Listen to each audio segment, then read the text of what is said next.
Negeri teka-teki. Jangan tanya, tebak saja. Jangan tanya apa, jangan tanya siapa, jangan tanya mengapa. Tebak saja. Jangan tanya apa yang terjadi, apalagi apa yang ada di balik kejadian. Karena di sini yang ada memang hanya kotak-kotak teka-teki silam dan daftar pertanyaan-pertanyaan. Jangan tanya mengapa yang di sana dimanjakan, yang di sini dihinakan. Tebak saja. Jangan tanya siapa membunuh buruh dan wartawan, siapa merenggut nyawa yang dimuliakan Tuhan. Jangan tanya mengapa. Tebak saja. Jangan tanya mengapa yang di sini selalu dibenarkan, yang di sana selalu disalahkan. Tebak saja. Jangan tanya siapa membakar hutan dan emosi rakyat, siapa melindungi penjahat keparat. Jangan tanya mengapa. Tebak saja. Jangan tanya mengapa setiap kali terjadi kekeliruan, pertanggungjawabannya tak karuan. Tebak saja. Jangan tanya siapa berternak kambing hitam untuk setiap kali dikorbankan. Tebak saja. Jangan tanya siapa membungkam kebenaran dan menyembunyikan fakta, siapa menyuburkan kemunafikan dan dusta. Jangan tanya mengapa. Tebak saja. Jangan tanya siapa, jangan tanya mengapa, jangan tanya apa-apa.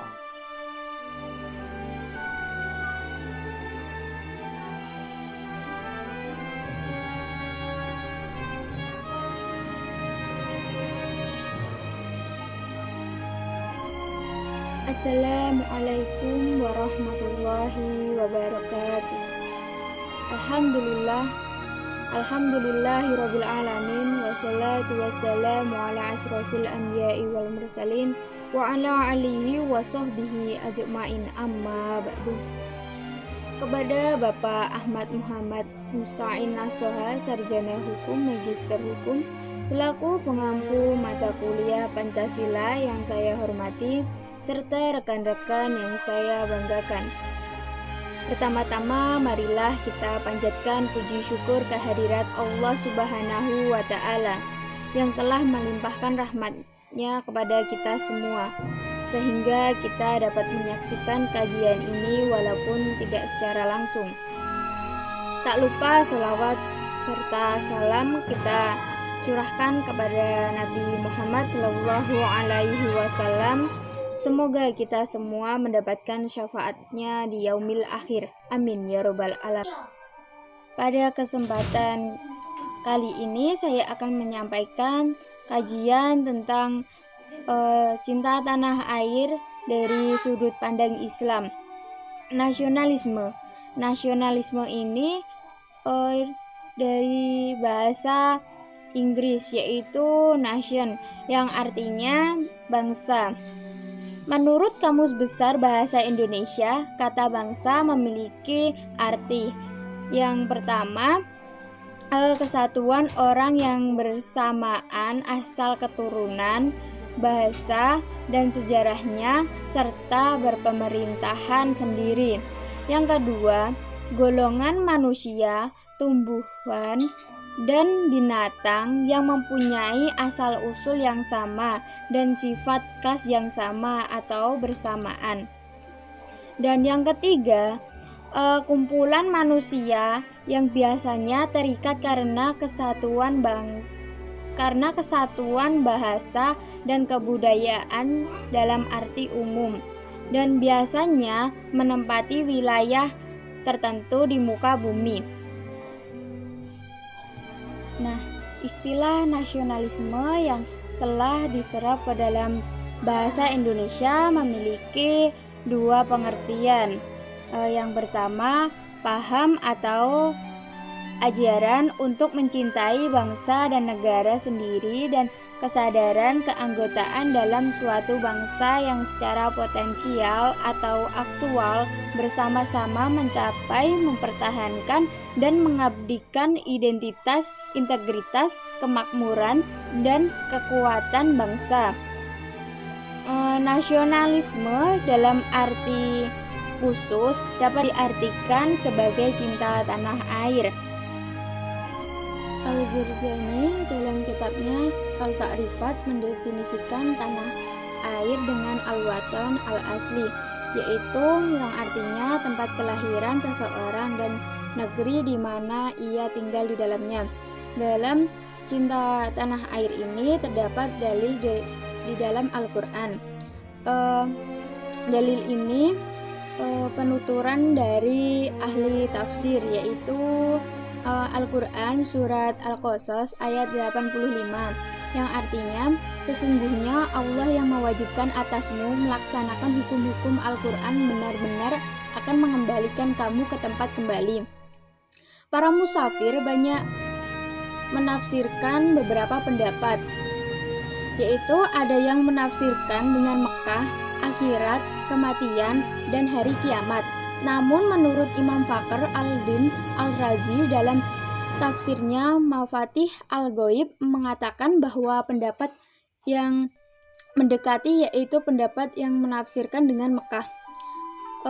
Tafsir yang selanjutnya dari Syekh Ismail Haqi al-Hanafi al-Kalwati dalam tafsirnya Rohul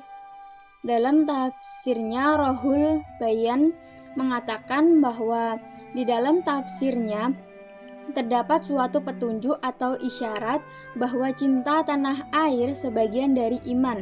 Rasulullah Shallallahu Alaihi Wasallam dalam perjalanan hijrahnya menuju Madinah banyak sekali menyebut kata tanah air, tanah air. Kemudian Allah Subhanahu wa Ta'ala mewujudkan permohonannya dengan kembali ke Mekah. Sahabat Umar radhiyallahu anhu berkata, jika bukan karena cinta tanah air, niscaya akan rusak negeri yang gersang. Maka sebab cinta tanah airlah dibangunlah negeri-negeri. Adapun dalil tentang cinta tanah air yang lainnya, yaitu menurut ahli tafsir kontemporer, yaitu dari Syekh Muhammad Mahmud Al-Hijazi dalam Al-Quran surat At-Taubah ayat 122 yang artinya dan tidak sepatutnya orang-orang mukmin itu semuanya pergi ke medan perang. Mengapa sebagian dari setiap golongan di antara mereka tidak pergi untuk memperdalam pengetahuan agama mereka dan untuk memberi peringatan kepada umatnya apabila mereka telah kembali, agar mereka dapat menjaga dirinya. Dalam surat ini, Syekh Muhammad Mahmud Al-Hijazi dalam tafsir Al-Walid menjelaskan ayat tersebut bahwa mengisyaratkan belajar ilmu adalah suatu kewajiban bagi umat secara keseluruhan, kewajiban yang tidak mengurangi kewajiban jihad, dan mempertahankan tanah air juga merupakan kewajiban yang suci, karena tanah air membutuhkan orang yang berjuang dengan pedang dan juga orang yang berjuang dengan argumen dan dalil. Bahwasannya memperkokoh moralitas jiwa, menanamkan nasionalisme dan gemar berkorban, mencetak generasi yang berwawasan cinta tanah air sebagian dari iman, serta mempertahankannya tanah air adalah kewajiban yang suci. Inilah pondasi bangunan umat dan pilar kemerdekaan mereka. Adapun dalil tentang cinta tanah air dari ulama yaitu Al-Quran surat An-Nisa ayat 66 yang artinya, dan sesungguhnya jika seandainya kami memerintahkan kepada mereka orang-orang munafik, bunuhlah diri kamu atau keluarlah dari kampung halaman kamu. Niscaya mereka akan melakukannya, kecuali sebagian kecil dari mereka.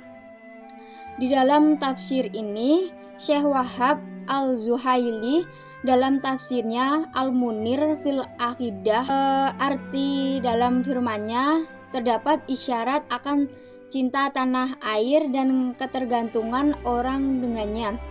Dan Allah menjadikan keluar dari kampung halaman sebanding dengan bunuh diri dan sulitnya hijrah dari tanah air.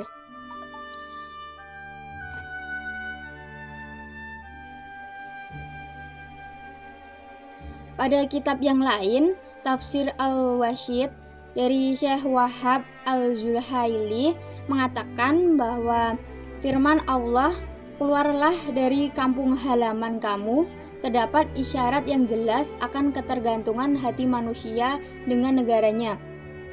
Dan isyarat bahwa cinta tanah air adalah hal yang melekat di hati dan berhubungan dengan isyarat bahwa cinta tanah air adalah hal yang melekat di dalam hati dan berhubungan dengannya.